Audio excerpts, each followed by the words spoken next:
G'day, it's Mark, and welcome back to the channel. And today, the long-awaited Ford Falcon XD episode. Hope you're going to enjoy it. If you haven't checked out the other episodes, make sure you check them all out.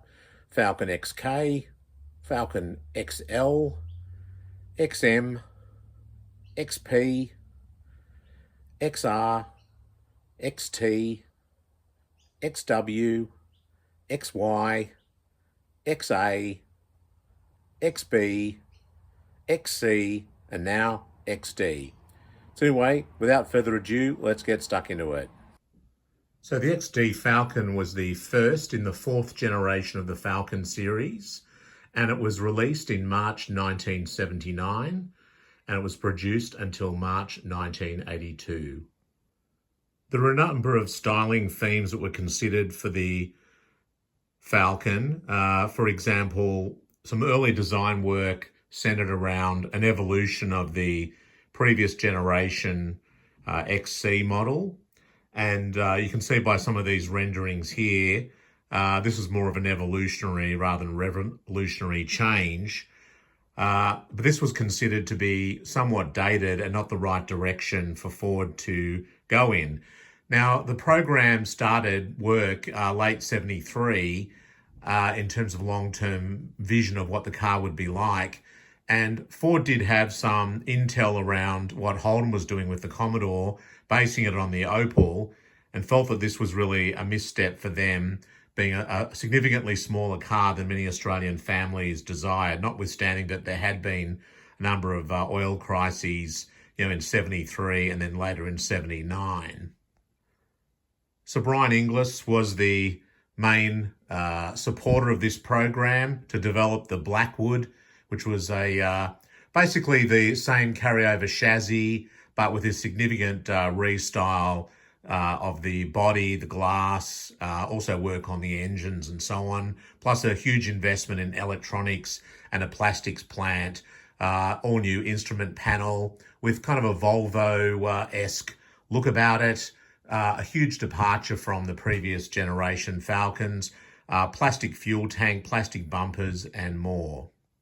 There was a desire to maintain some family resemblance to what was being done overseas based on the Escort, the Ford Cortina, and also particularly the Ford Granada. And you can see here that there's significant similarities with the eventual XD program. Also interesting to look at was the American Fox-bodied Ford Fairmont series of cars. This was also considered, but while similar in overall length to the XD model, there was significant front and rear overhangs, and also it was a narrower car, so it just was not regarded as being suitable for Australian conditions. Although very interesting, if you look at the Falcon XD wagon, the tailgate from the American Fairmont and Mercury Zephyr was actually used for the XD wagon program. Trevor Creed was brought out from the UK, and he went on to be head designer for Chrysler Corporation in the US, but he came out, and certainly you can see the evolution from these American-themed styling mock-ups to what became a much more squared off, sharper looking XD, which was the eventual design that was selected. And, I think it's actually one of the best looking Falcons that they ever made. So Ford believed that Holden was going with this Opel-based Commodore, which obviously they did with the VB series, but they felt that Holden would be quite complacent in its powertrains because they felt that Ford was going to have a larger car, somewhat of a gas guzzler, so they didn't really put a lot of development into the engines. And this was a big mistake because Ford were able to actually bring real efficiency to their power plants in the 6 cylinders, particularly with the introduction of the alloy head. And that's meant that you could have a large family car which delivered fuel economy as good or if not better than many 4-cylinder cars when fully loaded.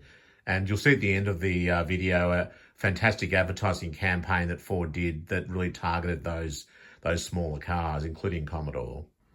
As I said, the alloy head engine was introduced to improve fuel consumption. This was developed in conjunction with Honda, and it was released in June 1980. And there was a saving of around 24 kilograms or 53 pounds for the six-cylinder engine. Plus, it also improved efficiency as well. And that meant that Falcon could, as I said, deliver fuel economy that would rival or even exceed that of smaller cars. So the XD Falcon was released with a smaller body than the outgoing XC, but there was no reduction in interior space. It had very crisp styling, reduced aerodynamic drag by about 10% compared to the XC. The only common part that was shared between the UK Granada and the Ford Falcon was the headlights. Engine choices consisted of the 3.3 litre six-cylinder engine, the 4.1 litre 250 cubic inch six-cylinder engine, the 4.9 litre 302 Cleveland V8 with 4-barrel carburetor, and the 5.8 litre Cleveland 351 V8 engine. Transmissions included the 3-speed column shift manual for the six-cylinder versions, a 4-speed floor shift, which was available in 6s and in V8s, and the most common and most popular transmission was a 3-speed automatic with the selector on the column. You could also get an optional T-bar automatic on the floor. The model range consisted of the Falcon GL sedan, the Falcon GL wagon, the Fairmont sedan, the Fairmont wagon, the Fairmont Ghia sedan, the Falcon utility, the Falcon van, the Falcon GL utility, and the Falcon GL van. In addition, you could also get a Falcon ESP, which was a European sports pack. That was available as a Falcon option. Later models, it became a Fairmont Ghia-based vehicle, but in this initial series, it was based on the Falcon. And there was also a Sundowner van as well. The European Sports Pack, or ESP option, was released in June 1980, and that was option 54. And that was offered as an option on the Falcon GL. That included Bathurst Globe alloy wheels, sports suspension with Bilstein shock absorbers, Shield front bucket seats, which looked terrific, red lit instrumentation panel with full instrumentation, a 4.1 litre alloy head six-cylinder engine, which was standard, and then you could also option for the 4.9 and 5.8 V8s. You could also get a European Sports Pack or ESP option on Fairmont Ghias from January 1981. Another feature was also the Marshall driving lights, which looked really cool. They're actually also fitted to the Ford Mustang in the US, and I think the Turbo Thunderbird Coupe, but that was a nice addition. The Sundowner panel van was also available as an option. That was based on the GL van. It included a 4.1 litre engine and 4-speed floor shift manual as standard, slotted steel wheels, sports instrumentation, front and rear spoilers, driving lights, and exterior striping. And these were also available and commonly fitted with the 4.9 litre and 5.8 litre V8 engines. There was also a very nice limited edition Fairmont Ghia in late 1981. A run of 500 Fairmont Ghias were offered, and this offered a very distinctive two-tone treatment with almost LTD level spec inside. The two-tone colours were Galaxy Blue or Dark Burgundy over Aztec Gold. And these also included the Marshall fog lights from the ESP, 14-inch Volante alloy wheels made by Globe. The interior borrowed quite a bit from the FC LTD, power seats, padded centre console, velour-covered interior door trims, power windows. They were a really, really nice package. If you could find one of those, particularly with a 4.9 or a 351, that'd be a really nice car to own today. And from our friend Herb Grass, there was also a number of show cars, for example, the Moonraker edition, which coincided with the James Bond movie 007 Moonraker of the same name. I remember seeing that car at the Hoyts Entertainment Centre. That was a show car that was built with Herb Grass as the main designer for that car. Police departments were very fond of XD 351 4-barrel V8s as their main highway patrol car. They were used across Australia. I particularly remember them in New South Wales, but also seeing them in Victoria in the yellow paintwork. And watch to the end of this video for a little grab of a New South Wales 5.8 XD police cars on patrol. It's a really cool little video at the end. So while the Commodore was initially, number one selling car, very popular, and it really looked like Ford had maybe made a mistake with the larger XD Falcon, fuel prices soon settled down, and Australian families, and particularly people with company vehicles, really preferred the space of the Falcon. And fleet owners could really justify it because, with the alloy head introduction, you could really generate better fuel economy in many cases than what was offered by the VB and the VC Commodores with their engines, which were quite outdated. And so we saw a big shift change, and ultimately Falcon XD achieved market leadership for Ford Motor Company and set them on a path for overall passenger car leadership. But that had started, as I mentioned in previous episodes, on XB and XC, where there were certain years or months where Falcon was the number one selling car. Ford also had a tremendous launch commercial of a car melting out of the ice, and watch through to the end of the episode to see that ad. But I remember watching that with my brother back in the day, and I thought, wow, this is really exciting. Another interesting period for Ford at this time was even though they were focused on market leadership, they really were backing away from motorsport. And Wayne Draper, who was a Ford designer, was a massive Ford fan and a motorsport fan. He'd actually helped design some of the striping on the XY GTHO Phase 3 and other elements of the GT programs. But when Ford dropped the GT following the XB, finishing the XB model, Wayne continued to develop a GTHO Phase 5 design for the XD Falcon, and he teamed up with drag racing guru Bob McWilliam and Ford modeler Paul Kucera to develop an XD Falcon for the racetrack.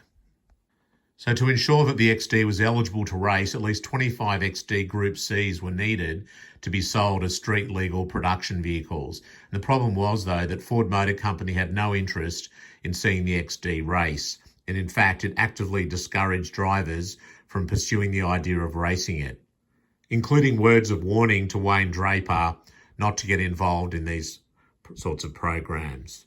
Regardless of this, HO Phase Autos sold 22 Phase 5 Falcons, which was enough to keep CAMS happy so that they could enter these vehicles for race homologation.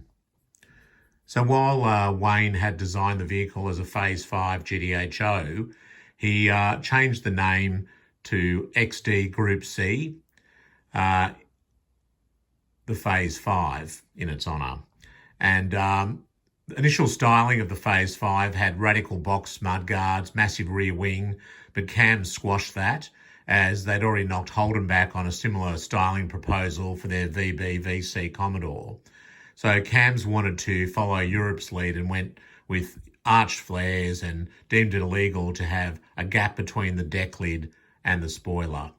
So Wayne and Bob went to great lengths with huge financial costs to keep Ford on the racetrack. Gary Wilmington homologated the running gear and was the first to race the XD Falcon.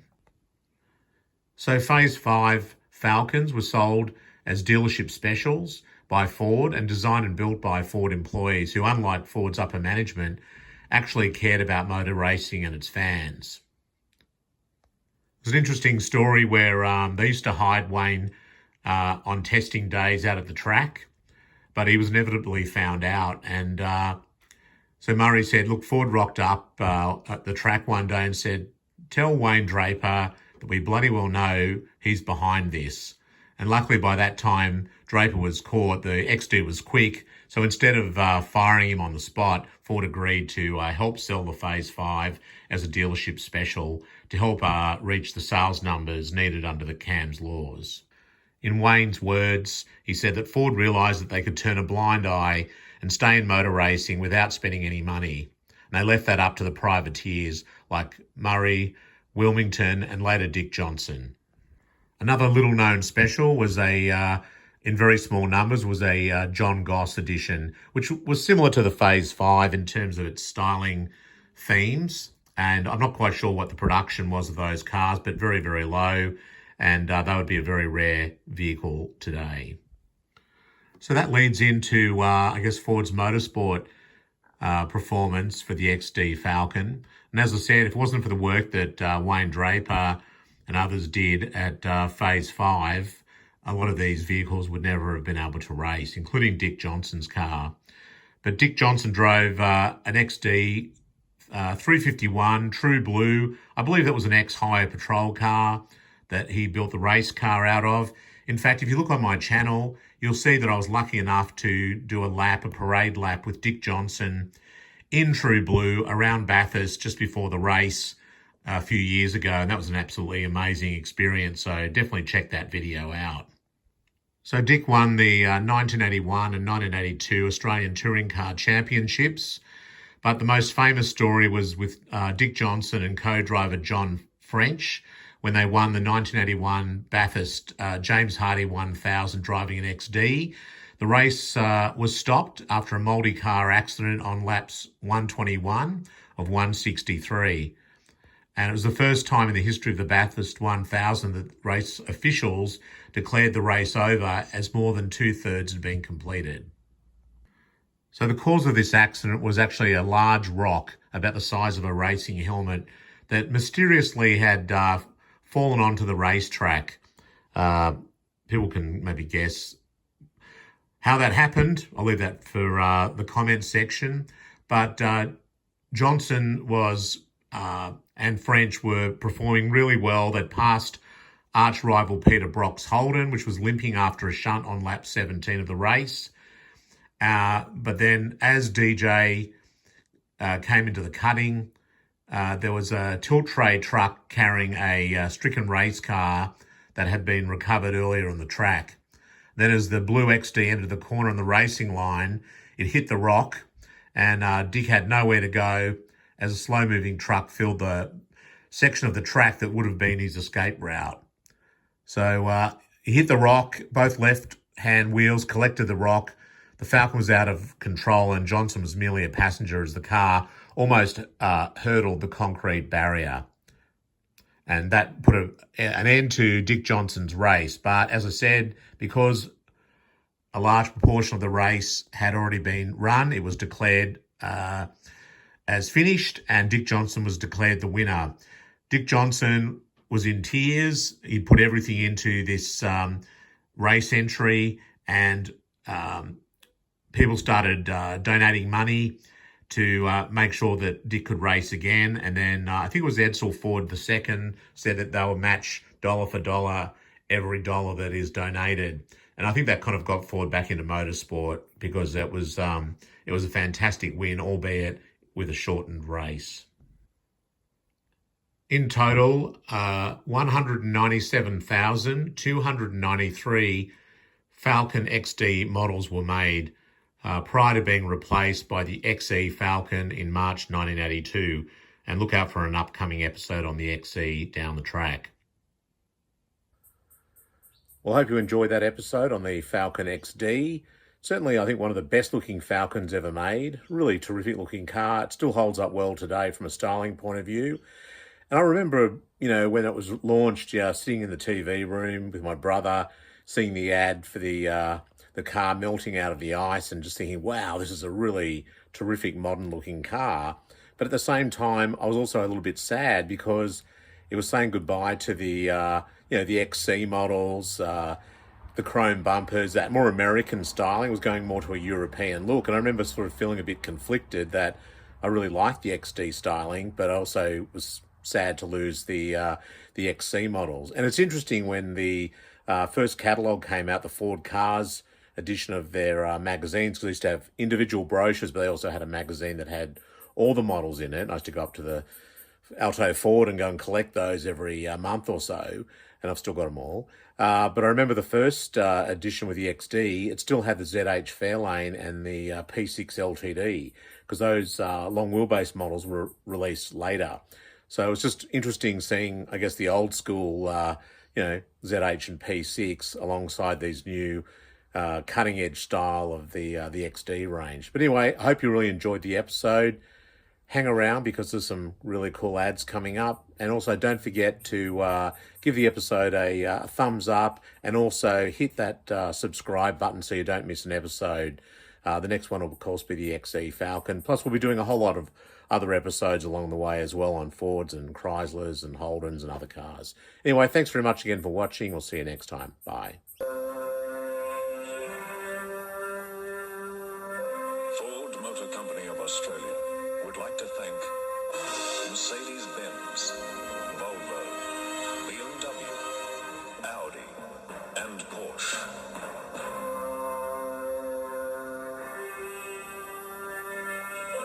These great motor cars of the world have provided inspiration for our designers and engineers in developing our new family car for Australia.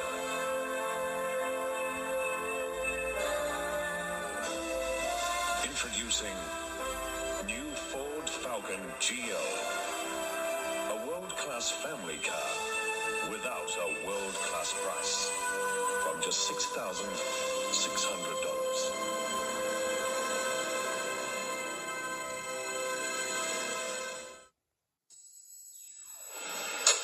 Your family looks nice and cosy in that new four-cylinder car, Dave. Yeah. Here we are passing a truck.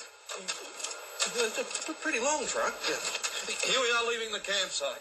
The kid will be coming back by rail. You know, mate, you really didn't have to squeeze your family into that little car. Falcon alloy head 6.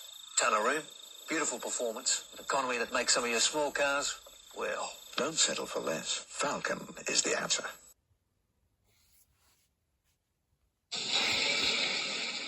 The side of the highway patrol you don't see. Ordinary men getting ready for a day's work. There's a bit of water on the windscreen over here. When you're ready, mate, get the soap off. Well, you'd have this finished by now. He knows when they come around, the job's nearly over. Look go at it. Nice one.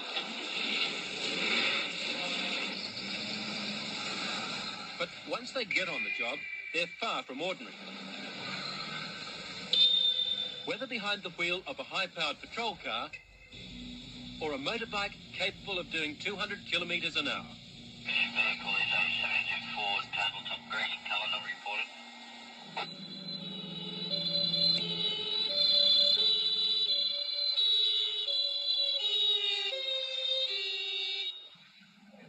Righto, he's on his way. Running fairly well. He's up approaching 130. It's Saturday night, and Ken Sawkins and Mick Tiltman are on patrol. They're a kind of Starsky and Hutch combination, without the glamour and the Hollywood script. But then, this is the real thing. 110. Righto, checking at 110.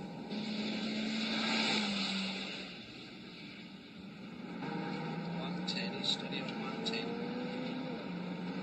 Well, let's have a blue light, mate. The sirens.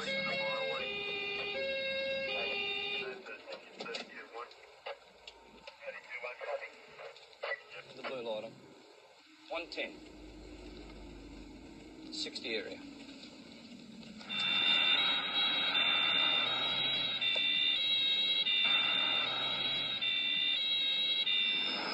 If Ken Sawkins ever has to talk to his mother about her driving, it's most likely it'll be from behind a radar gun.